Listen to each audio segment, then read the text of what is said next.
देखो ଶିଖରେ ଆପଣଙ୍କୁ ସ୍ୱାଗତ। ଆଜି ମୁଁ ଆପଣଙ୍କ ପାଇଁ ନେଇ ଆସିଛି ଦେଶ ବିଦେଶର 30ଟି ଗୁରୁତ୍ୱପୂର୍ଣ୍ଣ ଖବର। ଆପଣଙ୍କୁ ଅନୁରୋଧ ଭିଡ଼ିଓଟିକୁ ସମ୍ପୂର୍ଣ୍ଣ ଦେଖିବେ।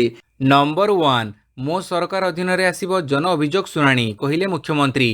ମୁଖ୍ୟମନ୍ତ୍ରୀ ନବୀନ ପଟ୍ଟନାୟକ କାଲି ଭିଡ଼ିଓ କନଫରେନ୍ସ ଜରିଆରେ ମୁଖ୍ୟମନ୍ତ୍ରୀଙ୍କ କାର୍ଯ୍ୟାଳୟ ଦ୍ୱାରା ବିଭିନ୍ନ ଜିଲ୍ଲାରେ କରାଯାଉଥିବା ଜନ ଅଭିଯୋଗ ଶୁଣାଣି କାର୍ଯ୍ୟକ୍ରମର ସମୀକ୍ଷା କରିଛନ୍ତି।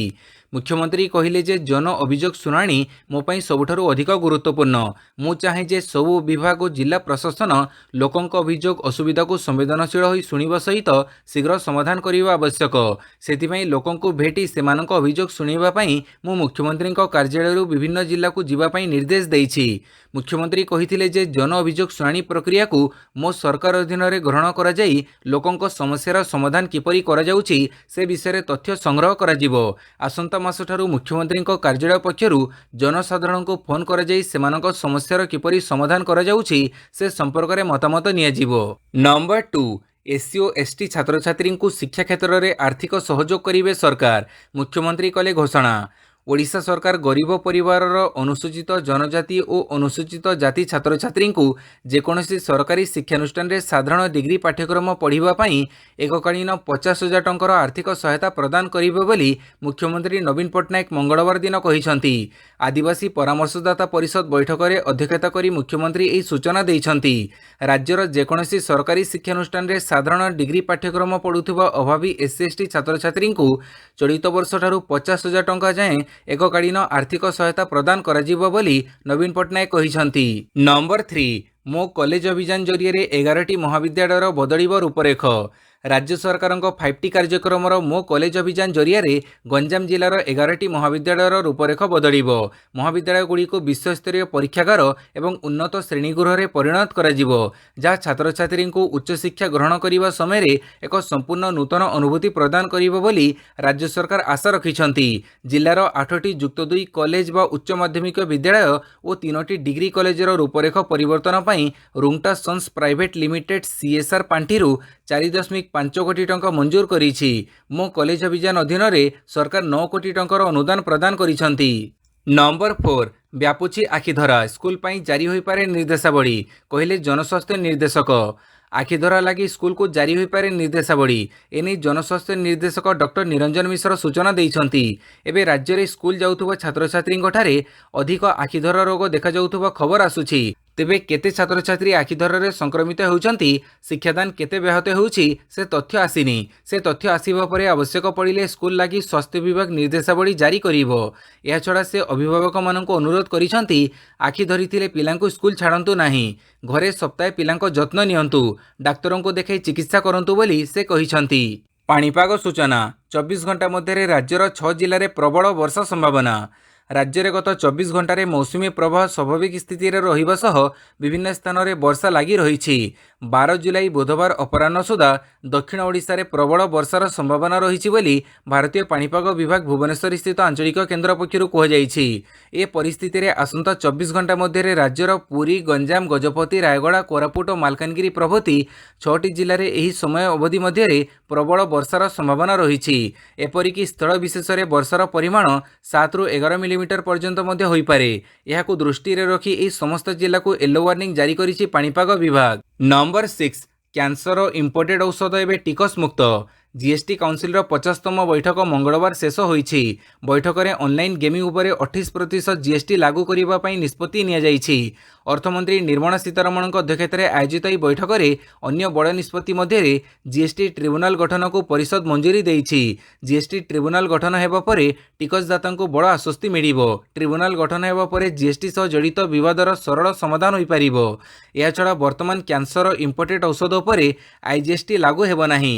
ବର୍ତ୍ତମାନ ସମୟରେ ଏହା ଉପରେ 12% ଆଇଜିଏସ୍ଟି ଲାଗୁ ହେଉଛି, ଯାହାକୁ ଏବେ ଶୂନ କରାଯାଇଛି। ଏହି ଔଷଧର ଗୋଟିଏ ଡୋଜ୍ 63 ଲକ୍ଷ ଟଙ୍କା ରହିଛି। ଏହାଛଡ଼ା ଗାଡ଼ିର ପଞ୍ଜୀକରଣ ଉପରେ ଜିଏସ୍ଟି ସେୟାର କଞ୍ଜ୍ୟୁମର ଷ୍ଟେଟ୍କୁ ମଧ୍ୟ ମିଳିବ।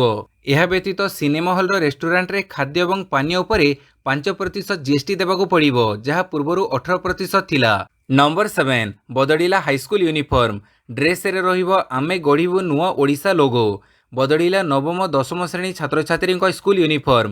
ରାଜ୍ୟର ସମସ୍ତ ସରକାରୀ ଓ ଅନୁଦାନ ପ୍ରାପ୍ତ ହାଇସ୍କୁଲର ନବମ ଦଶମ ଶ୍ରେଣୀ ଛାତ୍ରଛାତ୍ରୀଙ୍କ ୟୁନିଫର୍ମ ରଙ୍ଗ ବଦଳିଲା। एणिकी चेक सार्ट और फुल पैंट रे स्कूल आसिबे छात्र छात्री लगी चूड़ीदार पंजाबी सह जैकेट पोशाक रही समस्ते जोता और मोजा पिंधि आसिबे स्कूल एसत ड्रेस रे रहिबो आमे गढ़ू नुआ ओडिशा लोगो सप्ताह को 5 दिन छात्र छात्री यूनिफॉर्म पिंधिबे एवं गोटे दिन अर्थात शनिवार छात्र छात्री टी सार्ट और ट्रैक पैंट पिंधि विद्यालय को आसिबे आसंता अगस्ट 15 रे स्कूल रे नुआ यूनिफॉर्म बंटन हेबो मुख्यमंत्री छात्र छात्री परिधान योजना रे एहाको बंटन कराजिबो नुआ लुक और नुआ रंगर पोशाक रे स्कूल आसिबे छात्र छात्री छात्र माने होली ग्रीन और धड़ा रंगर चेक सार्ट और होली ग्रीन रंगर फुल पैंट पिंधिबे सेहीपरि छात्री माने होली ग्रीन और धड़ा रंगर चेक सालवार सांगकू होली ग्रीन रंगर जैकेट और कामिज पिंधिबे एसत सप्ताह को गोटे दिन उभय छात्र छात्री टी सार्ट और ट्रैक पैंट पिंधि स्कूल आसिबे एथिपई 4टी रंग रखाଯାଇଛି नील नाली हलदिया सबुज रंगर टी सार्ट प्रस्तुत कराजिबो प्रत्येक छात्र छात्री मागणार ए समस्त पोशाक बंटन कराजिबो एथिरे छात्र छात्री 2 हड़ यूनिफॉर्म हड़े टी सार्ट और ट्रैक पैंट हड़े जोता 2 हड़ मोजा सह टोपी दियाजिबो 2 हड़ यूनिफॉर्म पई 550 टंका गोटे हड़ जोता और 2 हड़ मोजा पई 200 टंका टी सार्ट पई 125 टंका ट्रैक पैंट पई 125 टंका खर्च हेबो एसएचजी महिला माने स्कूल यूनिफॉर्म तैयारी करिवे। नंबर 8 जुक्त 2 नामलेखा पई व्हाट्सएप रे इंटीमेशन जुक्त 2 नामलेखा पई व्हाट्सएप इंटीमेशन ग्रहण कराजिबो अनेक समय वैषयिक समस्या जोगु इंटीमेशन लेटर डाउनलोड करिवारे समस्या देखा देउछि एही समस्या को मुकाबिला करिवा पई साम्स पक्षरु छात्र छात्री व्हाट्सएप को इंटीमेशन लेटर दियाजिबो एने उच्च माध्यमिक शिक्षा निर्देशालय पक्षरु समस्त हायर सेकेंडरी स्कूल रो अध्यक्ष को चिठी होईछि इंटीमेशन लेटर डाउनलोड करिवारे अनेक समस्या देखा देबारु व्हाट्सएप साम्स पक्षरु आसीतिबा इंटीमेशन लेटर को नामलेखा समय रे कॉलेज कर्तृपक्ष ग्रहण करने को निर्देश दि जाइछि सेहीपरि जो माने नाम लिखै नाहंती सेमानंको 13 सुधा नाम लिखैबार सुजोग मिलिबो।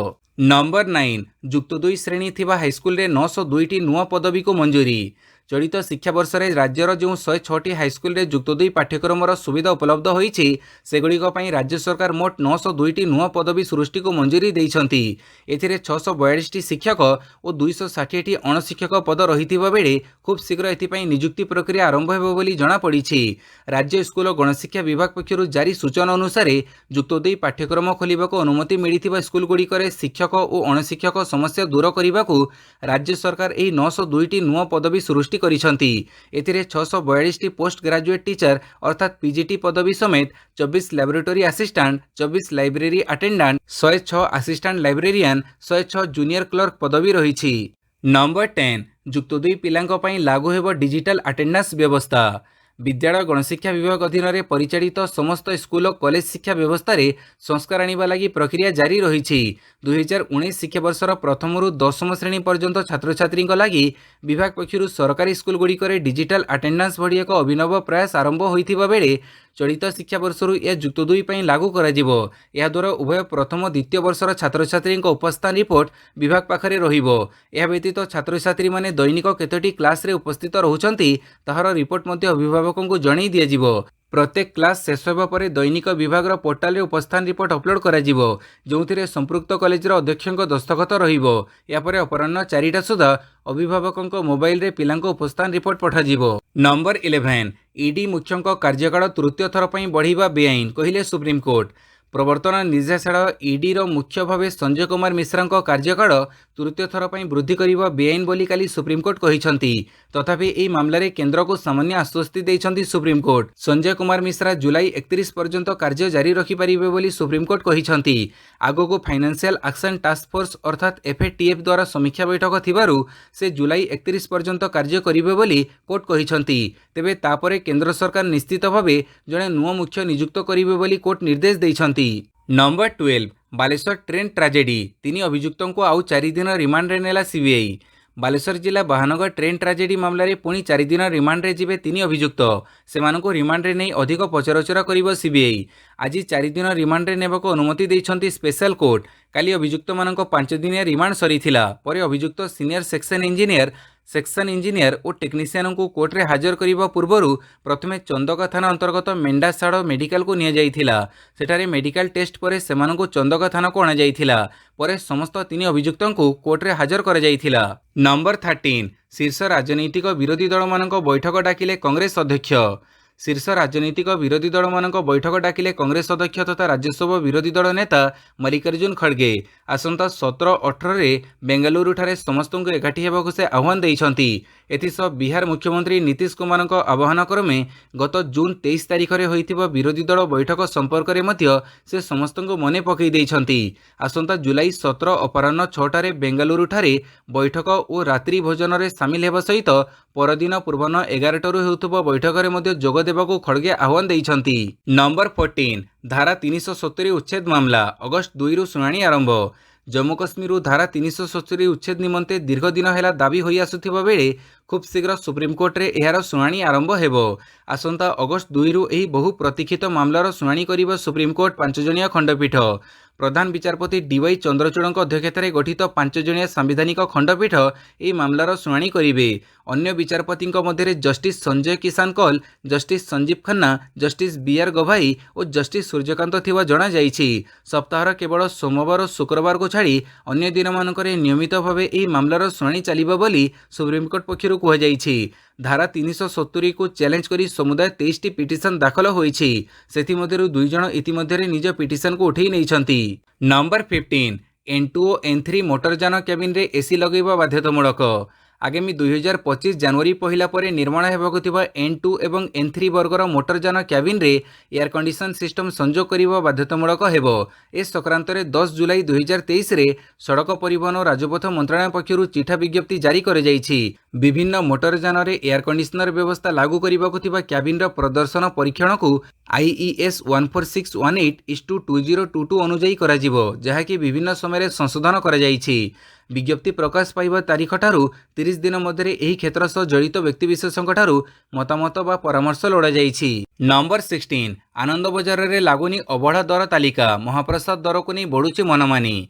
महाप्रसाद को नहीं मनमानी किए अधिका दर रे बिकुछि तो आउ किए श्रद्धालु को दुर्व्यवहार करुछि। श्रीक्षेत्र श्रीमंदिर को आसुवा प्रतिटी भक्तर आशा थाए आनंद बजार रे पाइब महाप्रसाद। हेले दिनक दिन आनंद बजार रे श्रद्धालुओं सह दुर्व्यवहार बढ़िबा सह अणसेवायतों दौरात्म वृद्धि धार्मिक महत्व को नष्ट करिबारे लागिछि, जहाकु नहीं श्रद्धालुओं महल रे असंतोष प्रकाश पाइथिबा बेले भक्तों को दुर्व्यवहार करी गिरफ होइछन्ति जणे अणसुपकार अबढ़ा विक्रेता। अबढ़ार चढ़ा दर को नहीं श्रद्धालु कहिछन्ति धार्मिक स्थल को व्यवसायी स्थल रे परिणत करा न जाऊ। अबढ़ा महाप्रसाद और सुखिला प्रसाद विक्रेता दुकान रे अणसेवायतों को न रखिबाकू विज्ञप्ति जारी होइथिबा एवं खिलाफ कले कार्यानुष्ठान नेबाकू श्रीमंदिर प्रशासन मुख्य प्रशासक और सुपरवाइजर को चिठी करा जाइथिबा कहिछन्ति। नंबर 17 सरीनी फ्लाईओवर ब्रिज काम नड़ियाबाड़ी उद्घाटन करदेले विधायक। सरी पारिलानी जटणी फ्लाईओवर ब्रिज काम हेले ई असंपूर्ण ब्रिज को काली दीप धूप देई नड़ियाबाड़ी उद्घाटन कर स्थानीय विधायक सुर राउतराय। विधायकों एभली पदक्षेप को बीजेडी कड़ा भाषा निंदा करिथिबा बेले जटनी पौराध्यक्ष कहिसंती फ्लाईओवर दे जनसाधारण यातायात कले विपद रही। सेपटे राजनीति न करी जनसाधारण व्यवहार पर तुरंत ब्रिज काम सारिबाकू साधारण रे दाबी होईछि। ब्रिज उद्घाटन पर स्थानीय विधायक सुर राउतराय दंभरे घोषणा करिसंती 7 वर्षर अपेक्षा सरिला। एणिकी वर्षा हेले रेलवेर अंडरपास नुहे बरं एही ब्रिज दे लोके यातायात करिवे। केवल सेतिक नुहे ब्रिज उपरे किछि समर्थकों सह चाली चाली से फोटो पोज देइथिले। नंबर 18 ब्रिज भूषण विरोध में दिल्ली पुलिस 1000 पृष्ठार चार्जसीट। बीजेपी नेता सांसद तथा भारतीय कुस्ती महासंघर सभापति ब्रिज भूषण सिंह एवं मुख्य सचिव विनोद तोमर विरोध में होइथिबा यौन निर्यातना मामलें दिल्ली पुलिस अदालत में दाखल करिथिबा 1000 पृष्ठार चार्जसीटर विवरणी जातीय गणमाध्यम रिपब्लिक डिजिटल हासिल करिछि। एथिरे आईपीसी धारा 354, 354 ए एवं 354 डी अनुଯାयी सिंहंग विरोध में मामला रुजु होईछि। सरल भाषा कहबाकू गले यौन निर्यातना अभियोग आनिथिबा 6 जण महिला कुस्तीयोद्धा प्रति अवांछित अग्रगति एवं स्पष्ट यौन प्रोत्साहन पर सिंहंग विरोध में विचार कराजिबो।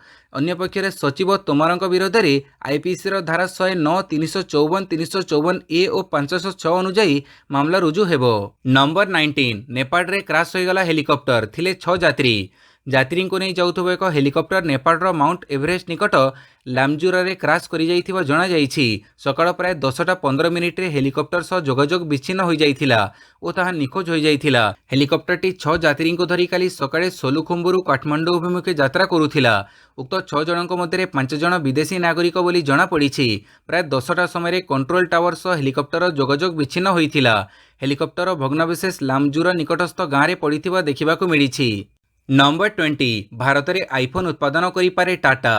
खूब शीघ्र मोबाइल फोन निर्माण क्षेत्र में एंट्री करिपारे टाटा ग्रुप। एथिपाई कंपनी एप्पल सप्लायर ब्रिस्टन कर्प सह कथबार्ता जारी रखिछि। खूब शीघ्र उभय कंपनी मध्य डील हो पारे। जदि यह डील चूड़ांत होउछि तेबे टाटा ग्रुप आईफोन तैयारी करिबारे देशर प्रथम कंपनी होइजिवो। सूचना थाउ कि आईफोन तैयारी करुवा कंपनी ब्रिस्टन प्लांट कर्नाटक रे रहिछि। डील हेबा परे टाटा कर्नाटक प्लांट को अधिग्रहण करिपारे। नंबर 21 पश्चिमबंग पंचायत निर्वाचन पोछिनेला ममता टीएमसी। पश्चिमबंग पंचायत निर्वाचन भोट गणति जारी रही। एही निर्वाचन में ममता टीएमसी बाजीमात करिछि।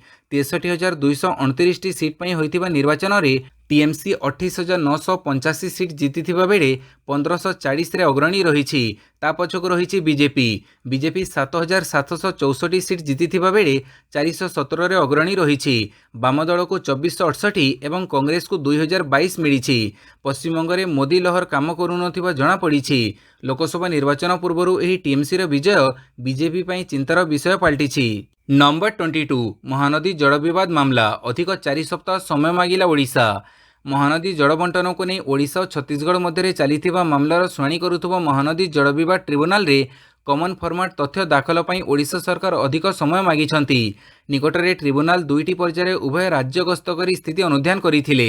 ओडिशा पक्षरु 8टी कमन फॉर्मेट सूचना दाखल कर जाइथिबा बेले छत्तीसगढ़ पक्षरु 34टी तथ्य दाखल कर जाइछि। महानदीर पश्चिमांचल जलधारणा पई ओडिशा पक्षरु साधारण फॉर्मेट तथ्य दाखल कर जाई नाही, कारण एही अंचल महानदी अववाहिकार अंश कि नाही ताहाको नै विवाद रहिछि। ओडिशा सरकार जड़े वरिष्ठ अधिकारी कहिसंती राज्य पक्षरु कमन फॉर्मेट सूचना दाखल पर 4 सप्ताह समय मगा जाइछि। एही आवेदन को ट्रिब्यूनाल मंजूर करिसंती। नंबर 23 साधु आमोघ लीला दासंको उपरे मासे पई कटकणा लगैला इस्कन। स्वामी विवेकानंद और रामकृष्ण परमहंसक विषय में अनुपयुक्त मंतव्य देवारु इस्कन एहार जड़े साधु तथा प्रवचक आमोघ लीला दासंको उपरे मासे पई प्रतिबंधक लगैछि। आसंता 1 मास पई तांकु इस्कन रु ब्यान कर जाइछि। आमोघ लीला दास हेउचंती जड़े जनाशुना प्रवचक। सोशल मीडिया रे तांकर वीडियो गुड़िक बेस लोकप्रिय। तेबे निकटरे एक प्रवचन कार्यक्रम रे से स्वामी विवेकानंद मत्स्य भक्षण को नहीं प्रश्न उठैथिले। जड़े धार्मिक व्यक्ति एमिति किछि जिनिस भक्षण करंती नाही जहाँ जेकोसी प्राणीधन को कष्ट देव बोली से कहिथिले। तांकु मासे पई इस्कन रु ब्यान कर जाइछि। नंबर 24 6 वर्ष रे आंचलिक दल मध्य बीजेडी पाइछि सर्वाधिक अनुदान। ओडिशार शासक बिजु जनता दल को 2016 रु 2017 आर्थिक वर्ष रु 2021-22 आर्थिक वर्ष मध्य इलेक्ट्रल बॉन्ड रु सर्वाधिक अनुदान मिली बोली association of democratic reforms ADR पक्षरु प्रकाशित रिपोर्ट रे कहुଯାଇଛି। रिपोर्ट रु जानिबाकु मिलिछि जे बीजेडी को मोट 692 कोटी 609 लाख टंकार इलेक्ट्रल बॉन्ड मिलिछि, जहाँकि 6 वर्ष मध्य मोट दानर 89% रु अधिक। द्वितीय सर्वाधिक इलेक्ट्रल बॉन्ड पाइथिबा दल हेउछि तमिलनाडुर डीएमके, जे कि 431 कोटी 50 लाख टंका पाइछि। टीआरएस और वाईएसआर कांग्रेस यथाक्रमे 383 कोटी और 330 कोटी 44 लाख टंका सह तृतीय चतुर्थ स्थान रे रहिछि। नंबर 25 भारत विभिन्न संस्कृति और जातिर मिश्रण, कौनसी धर्म को नहीं विपद, कहिले अजित डोभाल। जातीय सुरक्षा परामर्शदाता अजित डोभाल मंगलवार कहिसंती जे भारत विभिन्न संस्कृति और धर्मर मिश्रण अटे, जहाँ शताब्दी धरी समन्वय रक्षा करि आसुछि। देश में इस्लाम एक स्वतंत्र और गुरुत्वपूर्ण गर्वर स्थान रही। भारत में कौनसी धर्म को नहीं विपद। भारत हेउछि गणतंत्रर माता तथा विश्वर बृहत्तम गणतंत्र एवं विविधतारे परिपूर्ण। इंडिया इस्लामिक कल्चर सेंटर एक कार्यक्रम को संबोधित करी जातीय सुरक्षा परामर्शदाता कहिसंती जे धर्म जातीय सांस्कृतिक पृष्ठभूमि निर्विशेष भारत यार समस्त नागरिकों को स्थान जोगाइबारे सफल होइछि। नंबर 26 यूक्रेन युद्ध में रूसर 50,000 सैनिकों मृत्यु, नुआ अध्ययन आसिला तथ्य। रूस और यूक्रेन मध्य गत 15 मासरू जारी रही युद्ध। एते दिन धरी लगी रही युद्ध रे ना पुटिन जीतिछंती ना जेलेनस्की हारिछंती। एमितिरे दुई देशों मध्य यह युद्ध केबे पर्यंत जारी रही ताहा मध्य कहिबा मुस्किल। तेबे एहारी मध्य एक बड़ खबर सामना को आसीछि, जोथिरे केउ देशर केतेक सैनिक प्राण हरैछंती से ने एक अध्ययन कर जाइछि। एही अध्ययन अनुसार जुलाई 8 रे 500 दिन रे पहुंची रूस यूक्रेन युद्ध। तेबे एही युद्ध रे रूसर 50,000 सैनिकों मृत्यु होइछि, किंतु रूस कहूछि जे केवल 6,000 सैनिक प्राण हरैछंती। एही नुआ अध्ययन रे कहजाइछि जे यूक्रेन युद्ध रे मे 2023 सुधा 47,000 रूस सैनिकों मृत्यु होइछि। नंबर 27 कुनो जातीय उद्यान रे आउ एक चीतार मृत्यु, 5 मासरे 7टी मलेणी। ମଧ୍ୟପ୍ରଦେଶର କୁନୋ ଜାତୀୟ ଉଦ୍ୟାନରେ ଆଉ ଏକ ଚିତାବାଘର ମୃତ୍ୟୁ ଘଟିଛି। ତା ନାଁ ତେଜସ୍। ଏହାକୁ ମିଶାଇ କୁନୋ ଜାତୀୟ ଉଦ୍ୟାନରେ ଗତ 5 ମାସରେ 7ଟି ଚିତାର ମୃତ୍ୟୁ ଘଟିଛି। ତେଜସ୍ ପୂର୍ବରୁ 3ଟି ଚିତାବାଘ ଓ 3ଟି ଚିତା ଶାବକଙ୍କର ମୃତ୍ୟୁ ଘଟିଥିଲା। ଗତ ବର୍ଷ ପ୍ରଥମ ପର୍ଯ୍ୟାୟରେ ଦକ୍ଷିଣ ଆଫ୍ରିକାରୁ 8ଟି ଚିତାବାଘ ଅଣାଯାଇଥିଲା। ସେମାନଙ୍କ ମଧ୍ୟରେ 5ଟି ମାଇ ଓ 3ଟି ଅଣ୍ଡିରା ବାଘ ଥିଲେ। ପରେ ଚଳିତ ବର୍ଷ ଫେବୃଆରୀ ମାସରେ ସେଠାରୁ ଆଉ 12ଟି ଚିତାବାଘକୁ କୁନୋ ଜାତୀୟ ଉଦ୍ୟାନକୁ ଅଣାଯାଇଥିଲା। ଏହି 12ଟି ମଧ୍ୟରୁ 7ଟି ଅଣ୍ଡିରା ଓ 5ଟି ମାଇ ବାଘ ଥିଲେ। ନମ୍ବର 28 ଲୋ ସ୍କୋରିଂ ମ୍ୟାଚ୍ ସତ୍ତ୍ୱେ ଦ୍ୱିତୀୟ ଟି20 ଜିତିଲା ଭାରତ। ବାଂଲାଦେଶ ବିପକ୍ଷ 3 ମ୍ୟାଚ୍ ବିଶିଷ୍ଟ ଦ୍ୱିପାକ୍ଷିକ ଟି20 ସିରିଜର ଦ୍ୱିତୀୟ ମ୍ୟାଚ୍କୁ ଜିତିବା ସହିତ ସିରିଜ ଉପରେ ଆଗୁଆ କବ୍ଜା କରିନେଇଛି ଭାରତୀୟ ମହିଳା ଟିମ୍। ମିରପୁରର ଶେରେ ବାଂଲା ଷ୍ଟାଡିୟମରେ ଖେଳାଯାଉଥିବା ଲୋ ସ୍କୋରିଂ ମ୍ୟାଚ୍ରେ ଭାରତ ପ୍ରଥମେ ବ୍ୟାଟିଂ କରି 8 ୱିକେଟ୍ରେ 95 ରନ୍ ସଂଗ୍ରହ କରିଥିଲା। ଜବାବରେ ଭାରତୀୟ ସ୍ପିନରଙ୍କ ଘାତକ ବୋଲିଂ ବଳରେ ବାଂଲାଦେଶ 20 ଓଭରରେ ସମସ୍ତ ୱିକେଟ୍ ହରାଇ 87 ରନ୍ କରିଥିଲା। ଫଳରେ ଭାରତ 8 ରନ୍ରେ ମ୍ୟାଚ୍କୁ ଜିତିବା ସହିତ ସିରିଜରେ 2-0ରେ ଆଗୁଆ ରହିଛି। ନମ୍ବର 29 କାନାଡ଼ା ଓପନ୍ ବ୍ୟାଡମିଣ୍ଟନ ଜିତିଲେ ଲକ୍ଷ୍ୟ। ତାରକା ଭାରତୀୟ ସଟଲର ଲକ୍ଷ୍ୟ ସେନ କାନାଡ଼ା ଓପନ୍ ମୁକୁଟ କରାୟତ୍ତ କରିଛନ୍ତି। ତାଙ୍କର ଏହା ଦ୍ୱିତୀୟ BWF ସୁପର 500 ଟ୍ରଫି। ପୂର୍ବରୁ 2022ରେ ଇଣ୍ଡିଆନ୍ ଓପନ୍ ବିଜୟ ତାଙ୍କର ପ୍ରଥମ ସୁପର 500 ଟ୍ରଫି ଥିଲା। ରବିବାର ପୁରୁଷ ଏକକ ଫାଇନାଲରେ 21 ବର୍ଷୀୟ ଲକ୍ଷ୍ୟ 21-18, 22-20ରେ ଅଲ୍ ଇଂଲଣ୍ଡ ବିଜେତା ଚୀନର ଲି ସି ଫେଙ୍ଗଙ୍କୁ ପରାସ୍ତ କରିଥିଲେ। ରାଜ୍ୟଗୋଷ୍ଠୀ କ୍ରୀଡ଼ା ସ୍ୱର୍ଣ୍ଣ ପରେ ତାଙ୍କର ଏହା ପ୍ରଥମ ଟ୍ରଫି। ଭାରତର ଦ୍ୱିତୀୟ ଏକକ ଖେଳାଳି ଭାବେ ସେ ଚଳିତ ବର୍ଷ ଟ୍ରଫି ଜିତିଛନ୍ତି। ମେରେ ଏଚ୍ଏସ୍ ପ୍ରଣୟ ମାଲେସିଆ ମାଷ୍ଟର୍ସ ଜିତିଥିଲେ। Number 30 West Indies test series. ଡୋମିନିକାରେ ଖେଳାଯିବ ପ୍ରଥମ match. West Indies Bharat test series ବୁଧବାର ଡୋମିନିକାରେ ଖେଳାଯିବ ପ୍ରଥମ ମ୍ୟାଚ୍। ଏଥିପାଇଁ ୱିଣ୍ଡସର ପାର୍କ ଗ୍ରାଉଣ୍ଡ ପ୍ରସ୍ତୁତ। ପ୍ରଥମ ମୁକାବିଲା ପାଇଁ ଉଭୟ ଦଳ ଜୋରଦାର ପ୍ରସ୍ତୁତି ଚଳାଇଛନ୍ତି। ଭାରତୀୟ ସମୟ ରାତି ପ୍ରାୟ 7:30 ମ୍ୟାଚ୍ ଆରମ୍ଭ ହେବ। କାରିବିଆନ୍ ଦଳକୁ ହରାଇବା ପାଇଁ ଟିମ୍ ଇଣ୍ଡିଆ ସ୍ୱତନ୍ତ୍ର ରଣନୀତି ପ୍ରସ୍ତୁତ କରିଛି।